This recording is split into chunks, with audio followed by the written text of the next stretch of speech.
തദ്ദേശ സ്ഥാപനങ്ങളിലേക്ക് നടക്കുന്ന വോട്ടെടുപ്പിന് സംസ്ഥാനം സജ്ജമായി കഴിഞ്ഞു. 2 ഘട്ടമായി നടക്കുന്ന തെരഞ്ഞെടുപ്പിൻ്റെ ആദ്യഘട്ട വോട്ടെടുപ്പ് ഡിസംബർ 9-നാണ് നടക്കുന്നത്. രണ്ടാം ഘട്ട വോട്ടെടുപ്പ് ഡിസംബർ 11-നും വോട്ടെണ്ണൽ ഡിസംബർ 13-നും നടക്കും. ഏറ്റവും താഴെത്തട്ടിൽ ഭരണം നിർവഹിക്കുന്ന പ്രതിനിധികളെ തിരഞ്ഞെടുക്കുന്ന പ്രക്രിയ എന്ന നിലയിൽ നമ്മുടെ ഓരോ വോട്ടും നിർണായകമാണ്. നമ്മുടെ വോട്ടവകാശം വിനിയോഗിച്ച് ജനാധിപത്യത്തിന് കരുത്തു പകരാം.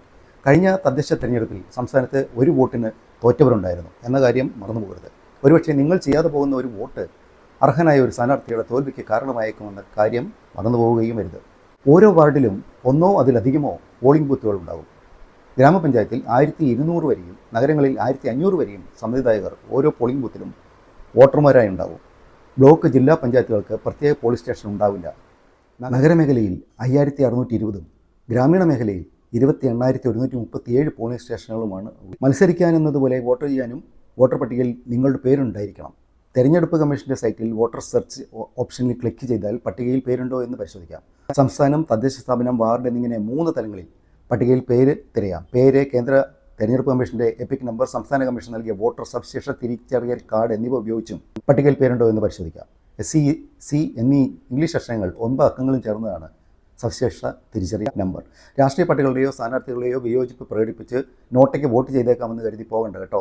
തദ്ദേശ തെരഞ്ഞെടുപ്പിൽ നോട്ടയില്ലാത്തതാണ് കാരണം. നിയമസഭ, ലോക്സഭാ തെരഞ്ഞെടുപ്പുകളിൽ മാത്രമേ നോട്ടയ്ക്ക് വോട്ട് ചെയ്യാൻ കഴിയൂ. നോട്ടയില്ലെങ്കിൽ എന്ത് ചെയ്യുമെന്നാണോ? അതിന് വഴിയുണ്ട്.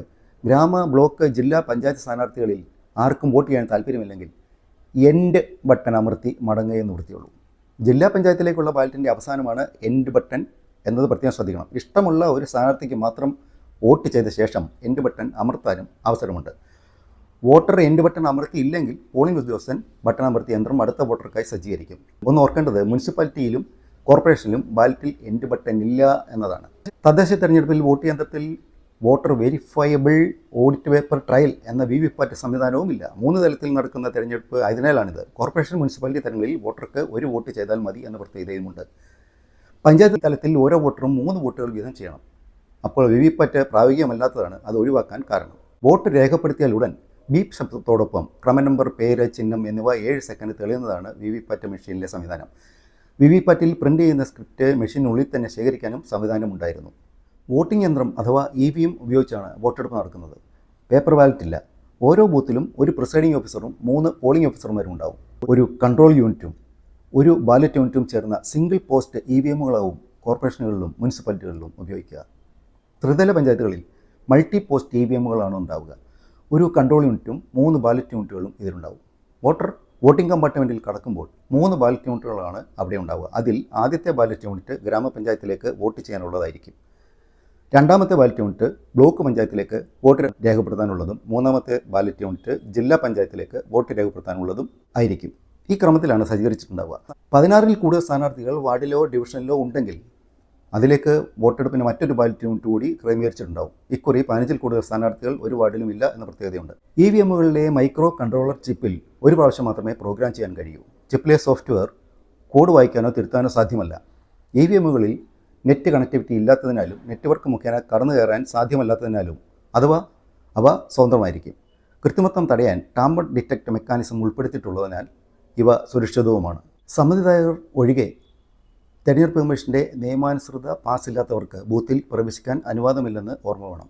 സമ്മതിദായകർ, പോളിംഗ് ഓഫീസർമാർ, സ്ഥാനാർത്ഥിയും തെരഞ്ഞെടുപ്പ് ഏജൻറ്റും, സ്ഥാനാർത്ഥിയുടെ 1 വീതം പോളിംഗ് ഏജൻറ്റുമാർ, തെരഞ്ഞെടുപ്പ് കമ്മീഷൻ അധികാരപ്പെടുത്തിയവർ, തെരഞ്ഞെടുപ്പ് ഡ്യൂട്ടിയിലുള്ള ഉദ്യോഗസ്ഥർ, കമ്മീഷൻ്റെ നിരീക്ഷകർ, സമ്മതിദായകൻ്റെ ഒപ്പമുള്ള കൈക്കുഞ്ഞ്, പരസഹായം കൂടാതെ സഞ്ചരിക്കാൻ കഴിയാത്ത അന്ധയോ അവശയോ ആയ സമ്മതിദായകനെ സഹായിക്കുന്ന പ്രായപൂർത്തിയായ വ്യക്തി, സമ്മതിദായകനെ തിരിച്ചറിയാനോ വോട്ടെടുപ്പിന് മറ്റു വിധത്തിൽ സഹായിക്കുന്നതിനോ പ്രിസൈഡിംഗ് ഓഫീസർ പ്രവേശിപ്പിക്കുന്നവർ എന്നിവർക്ക് മാത്രമേ ബൂത്തിൽ പ്രവേശിക്കാൻ അനുവാദമുള്ളൂ. വോട്ടർക്ക് രാഷ്ട്രീയ പാർട്ടികൾ നൽകുന്ന അനൗദ്യോഗിക സ്ലിപ്പുകൾ വെള്ളക്കടലാസിലാണെന്ന് ഉറപ്പുവരുത്തണം.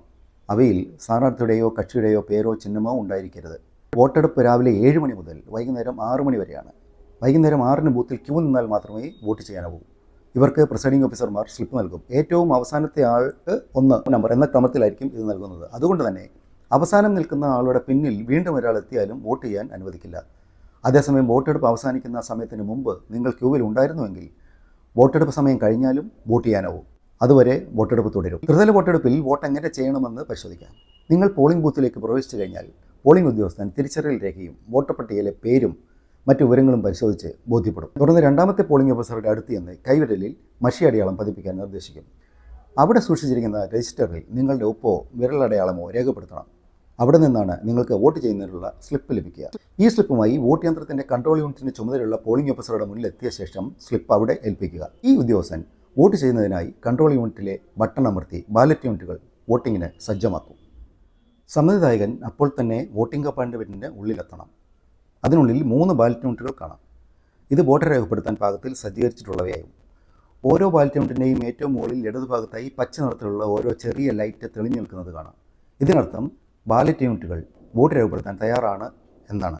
പഞ്ചായത്തിലുള്ള വോട്ടർ ഗ്രാമപഞ്ചായത്ത്, ബ്ലോക്ക് പഞ്ചായത്ത്, ജില്ലാ പഞ്ചായത്ത് എന്നീ തലങ്ങളിലേക്ക് ഓരോ വോട്ട് വീതം ആകെ 3 വോട്ടുകളാണ് രേഖപ്പെടുത്തേണ്ടത്. വോട്ടിംഗ് കമ്പാർട്ട്മെൻറ്റിൽ വെച്ചിട്ടുള്ള 3 ബാലറ്റ് യൂണിറ്റുകൾ ഗ്രാമപഞ്ചായത്ത്, ബ്ലോക്ക് പഞ്ചായത്ത്, ജില്ലാ പഞ്ചായത്ത് എന്ന ക്രമത്തിലായിരിക്കും. അതായത് ആദ്യത്തെ ബാലറ്റ് യൂണിറ്റിൽ ഗ്രാമപഞ്ചായത്ത് വാർഡിൽ മത്സരിക്കുന്ന സ്ഥാനാർത്ഥികളുടെ പേരുകളും അവരുടെ ചിഹ്നങ്ങളുമായിരിക്കും ഉണ്ടാവുക. ഇത് തിരിച്ചറിയാൻ ഇവയ്ക്ക് നൽകിയിട്ടുള്ള നിറം സഹായിക്കും. വെള്ള നിറത്തിലുള്ള ലേബലായിരിക്കും ഗ്രാമപഞ്ചായത്തിലേക്ക് വോട്ട് രേഖപ്പെടുത്തേണ്ട ബാലറ്റ് യൂണിറ്റിൽ പതിച്ചിരിക്കുന്നത്.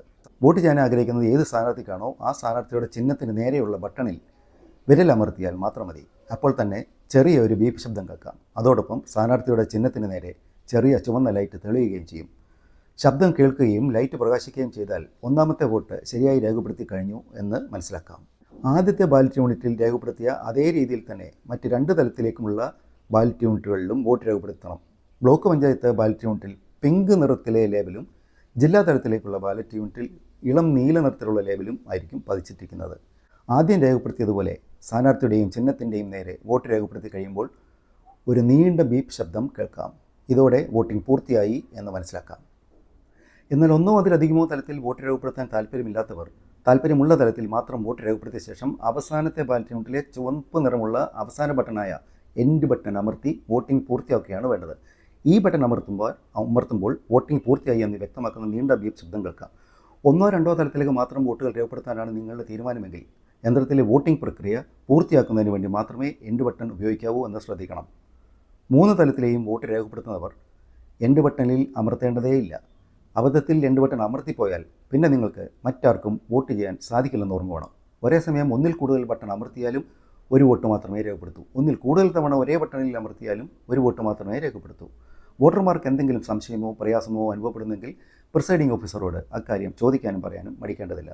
അവർ സഹായിക്കും. അപ്പോൾ നിങ്ങളെ ഭരിക്കേണ്ട ഏറ്റവും അനുയോജ്യൻ എന്ന് നിങ്ങൾ കരുതുന്നയാൾ തിരഞ്ഞെടുത്തയച്ചാൽ നിങ്ങളുടെ വാർഡിലേക്ക് വികസനം എത്തിക്കാൻ കഴിയും, അതിന് പ്രാപ്തിയുള്ളയാൾ എന്ന് നിങ്ങൾ കരുതുന്നയാൾക്ക് ധൈര്യത്തോടെ വോട്ട് ചെയ്യുക. ജനാധിപത്യ ആശംസകൾ.